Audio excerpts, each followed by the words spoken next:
Yang paling sederhana lagi, tetangga kita ini kalau kita hidup dalam satu komplek itu misalnya, kiri kanan depan belakang pelihara anjing semua. Misalnya, menggonggong dalam waktu yang bersamaan. Pelaksana tugas Kepala Biro Humas, Data, dan Informasi Thobib Al-Ashar, Kementerian Agama, menanggapi rencana pelaporan terhadap Menteri Agama Yakut Khalil Qomas atas tuduhan penistaan agama. Yakut dianggap mengeluarkan ucapan yang diduga membandingkan suara azan dengan gonggongan anjing.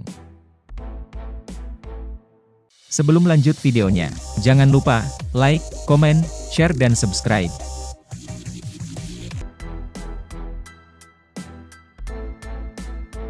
Thobib menegaskan bahwa Menak sama sekali tidak membandingkan suara azan dengan suara anjing.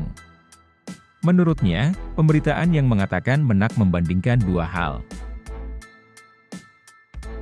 Terkait dengan Surat Edaran, C. Nomor 05 Tahun 2022 tentang pedoman penggunaan pengeras suara di masjid dan musola dalam kunjungan kerjanya di Pekanbaru.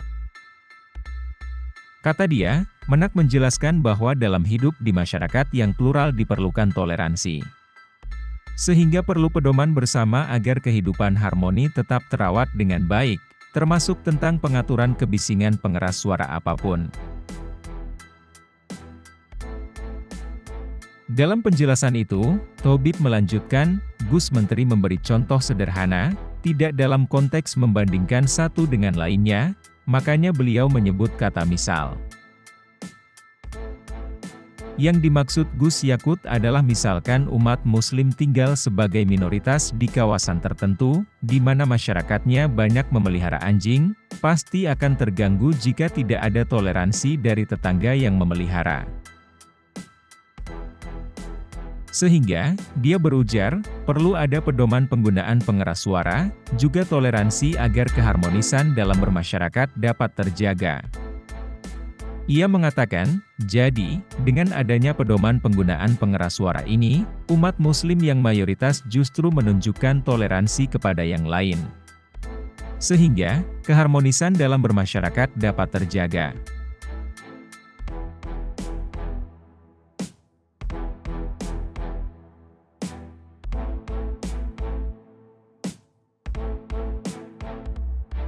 Selain itu, Menak juga disebut Thobib, tidak melarang masjid atau musala menggunakan pengeras suara masjid saat azan.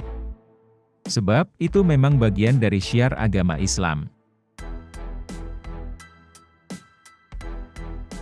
Edaran yang Menak terbitkan hanya mengatur antara lain terkait volume suara agar maksimal 100 dB, desibel, juga tentang waktu penggunaan disesuaikan di setiap waktu sebelum azan. Jadi, yang diatur bagaimana volume speaker tidak boleh kencang-kencang, hanya 100 dB maksimal.